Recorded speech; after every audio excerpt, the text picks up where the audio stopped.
an unfamiliar bank statement addressed to my name but routed to an account I never opened. I kept quiet, and then the envelope arrived.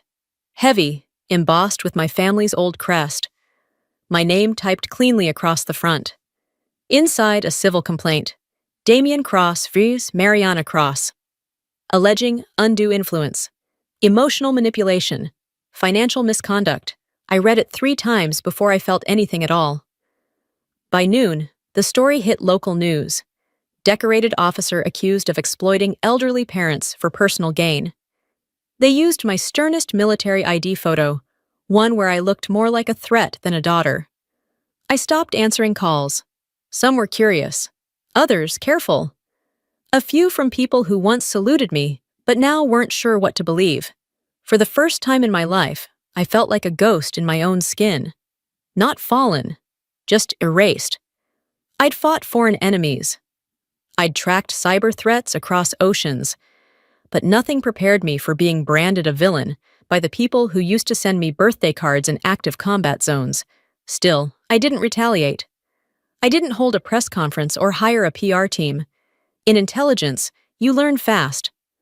The louder the noise, the easier it is to miss the real signal. So I waited. And watched.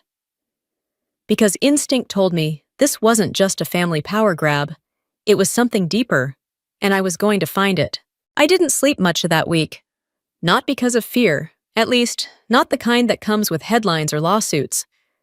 This was the quieter kind, the type that creeps into your bones when something doesn't add up. I'd spent my career studying patterns, exposing invisible threats buried in systems people trusted.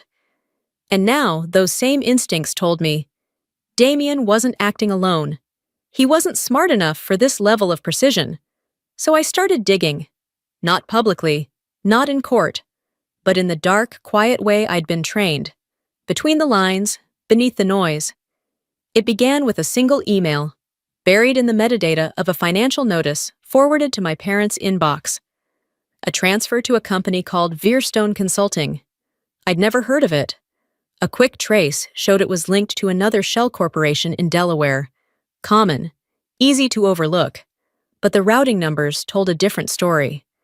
The funds passed through Curaçao, then to a bank flagged years ago in a Department of Defense leak audit. That alone could have been coincidence. But then I checked the nonprofit Heather claimed to run, a veteran reintegration therapy fund. It sounded noble, even used my service photo on the website, but the patient list raised red flags. Too many names I recognized, soldiers I had deployed with. Some of them had died. Others, I knew, were incapable of even signing a digital consent form. The whole thing was a facade. Heather's nonprofit was a siphon. They were using stolen identities, mostly veterans, to file for government assistance, then funneling the funds through Damien's companies. It wasn't just fraud, it was federal, and my parents' names were on every authorizing document. At first, I told myself they didn't know, that Damien had manipulated them, that Heather had lied. But the signatures were too perfect, too consistent, spread across too many months. They weren't coerced. They were complicit. I confronted my father first. In the garden, he was pruning the same rosebush he'd always claimed was too delicate for Northern Virginia weather. When I asked him why my name had been scrubbed from every legal record tied to the house, he said nothing for a long time. Then, quietly, he said, "You were gone too long." That was it. No anger, no denial, just a quiet indictment of absence, as if service were abandonment, as if sacrifice came with an expiration date. I didn't cry. I didn't raise my voice. I just turned and walked away. Later that night, I sat in the guest bedroom and reread every financial document I'd pulled. I traced signatures, timestamps, access logs. There were details only someone inside would know. Deployment dates, veteran medical files, archived clearance status. They hadn't just turned on me. They'd used me, my record, my service, my silence. And I realized this wasn't a dispute over money. It was a war over identity, mine, and those who couldn't fight back. And I was done letting them win it. They thought I'd stay buried in shame. Instead, I made a call.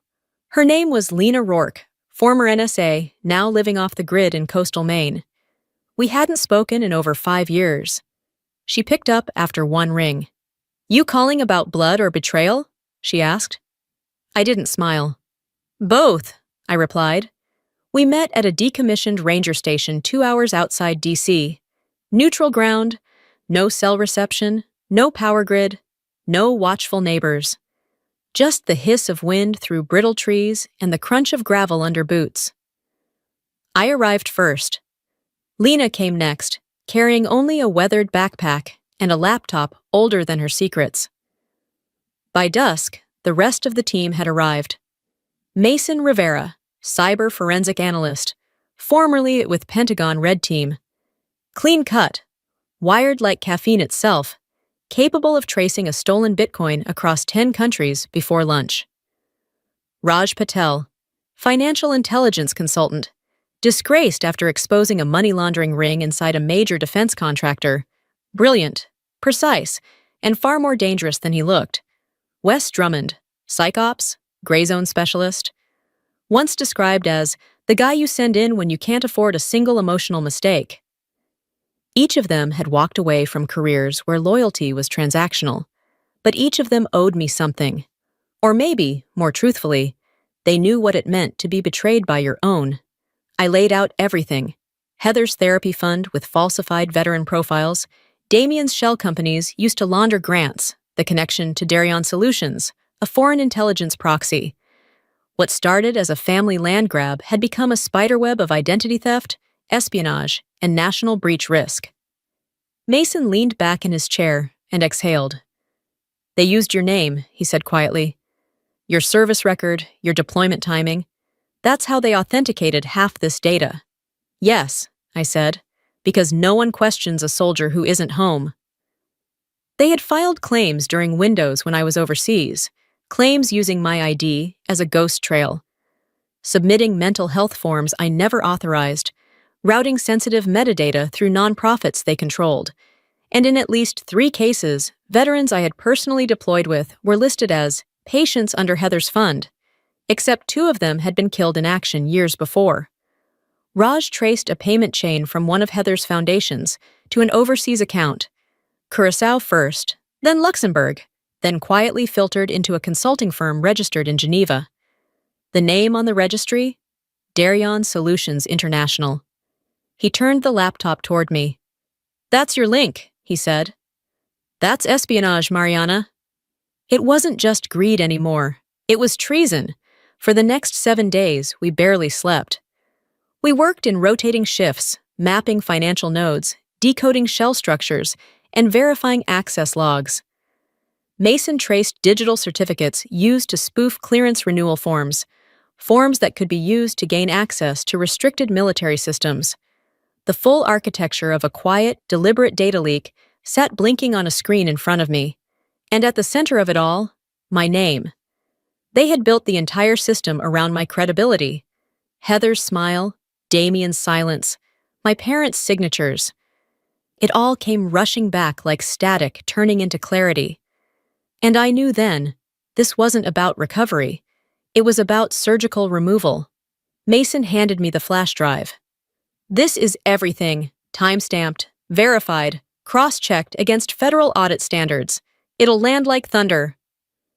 I nodded. I prepared one document, just 1 page, simple, clear, undeniable. It wasn't revenge, it was exposure. I pressed my uniform, polished my shoes, and waited. Because some people still mistake silence for weakness, and I was about to remind them what precision sounds like. The courthouse smelled like old paper and polished floors, the kind of place where truths are bent and reputations bleed slow. I arrived early, dressed in full formal uniform, dark navy, pressed sharp, service ribbons aligned, my last name etched in gold above the heart they tried to erase. I didn't wear it for show. I wore it because it was mine. When I entered the courtroom, they were already seated. Damien sat behind the plaintiff's table, jaw set in smug certainty. Heather whispered something to him and smiled. My parents were in the second row. My mother clutched a crumpled tissue. My father's expression was the same one he wore the day I left for my first deployment, distant, unreadable. The lawyer they'd hired looked like glass, sharp edges, cold brilliance. She painted me as a delusional veteran, detached from reality, mentally compromised by years of war. She said I had coerced my parents during moments of vulnerability, that I manipulated them, that I was dangerous. She had polish, precision, and performance. I had something else. When she finished, they called Heather to the stand.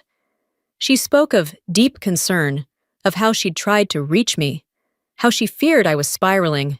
She trembled in all the right places. Her voice cracked at scripted moments, and I remained still. Because I knew what came next. When it was my turn, I rose. I didn't look at Heather, or Damien, or my parents. I looked at the judge. "Your Honor," I said, my voice steady. "I'm not here to defend my character. I'm here to clarify the record." I reached into my case and pulled out a single sheet of paper. This document contains verified federal evidence of financial misconduct, identity theft, and communication with flagged foreign actors. I ask that you read it before proceeding. He took it, and then everything changed. His brows furrowed, his lips pressed tight. He read the first paragraph, then again, then looked up, his face no longer neutral. "Bailiff," he said, "close the doors. No one leaves this room." Gasps. Chairs creaked. Damien's smirk faltered. Heather's fingers dug into her lap. My mother inhaled sharply, and then they came. Federal agents entered fast and silent.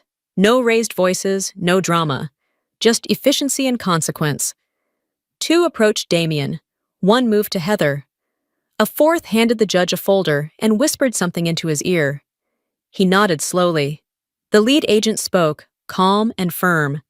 "Mariana Cross, Heather Cross, you are being detained under suspicion of federal wire fraud, identity theft, and conspiracy to commit espionage against the United States government." Heather collapsed in her chair. Damien stood, stunned. Then Fro rose as handcuffs clicked behind him. My parents didn't move. I looked at them. No plea, no apology. Just the same hollow silence they'd given me when I asked, years ago, why my birthday was forgotten. I turned back to the judge. "With your permission," I said quietly, "I'd like to request protective review for any veterans whose identities were compromised." He didn't hesitate. "Granted." And just like that, it was done. No yelling, no revenge speech, just the truth, and steel-cold silence. I didn't speak to the press. I didn't defend myself. I didn't stand in front of a podium and give a statement. I didn't write an op-ed or post a carefully worded thread about justice, because I had nothing left to say. Let them run their headlines. Hero turned accuser. Colonel Cross breaks the family that raised her. Courtroom chaos. Betrayal in uniform. The angles varied, but the narrative never did. They wanted spectacle. I had given them silence. And silence, for once, felt like armor. I watched it unfold from the quiet of my apartment, the same one I hadn't lived in full-time since my last active mission. Curtains drawn, lights low. The only noise came from the kettle when it boiled too long. Some called me brave. Messages poured in from veterans, from widows, from sons and daughters who recognized something in my face. Maybe the weariness, maybe the quiet anger, maybe just the clarity of someone who had been forced to pick truth over comfort. A few emails simply said, "Thank you." One woman wrote, "I thought I was alone in being erased. You reminded me I'm not." But not everyone was kind.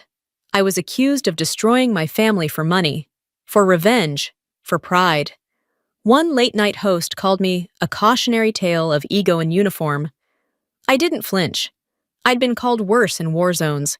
The battlefield just looked different here. More makeup, fewer landmines, same collateral damage. The federal investigation moved fast. Damien and Heather were indicted on multiple counts: wire fraud, identity theft, abuse of federal veteran aid systems, and unauthorized data access. The espionage link through Darion Solutions was now under separate national security review. And my parents? They were never charged. Age, mental capacity, plausible deniability. They had all the shields people like them always seem to have. I was asked, more than once, if I wanted to press private charges. I said no, not because I forgave them, but because I refused to keep spending my life in rooms filled with people who'd already decided I was disposable. I'd served 27 years in institutions built on hierarchy and denial. I wouldn't build another one in my own name. So I moved forward, quietly, precisely, on my terms. With the settlement money from the civil countersuit, I founded the Atlas Directive, a quiet operation tucked behind an unlisted door in Alexandria, Virginia. No flashy sign, no big staff, just 4 of us at first. All former military, all survivors of systems that didn't protect us. We specialized in digital defense for veterans, cyber monitoring for stolen identities, legal referrals for fraud victims, restoration of benefits, psychological support for those gaslighted by bureaucracy. But more than any service, we offered something most veterans never ask for out loud: recognition of what was taken from them, of who they used to be, and who they still were. The first case we took on was a widow in Kansas. Someone had stolen her husband's identity 6 months after his funeral and rerouted his VA pension to a shell account in Florida. She'd tried to get help. No one listened. Until she found us. We got it back. Every cent.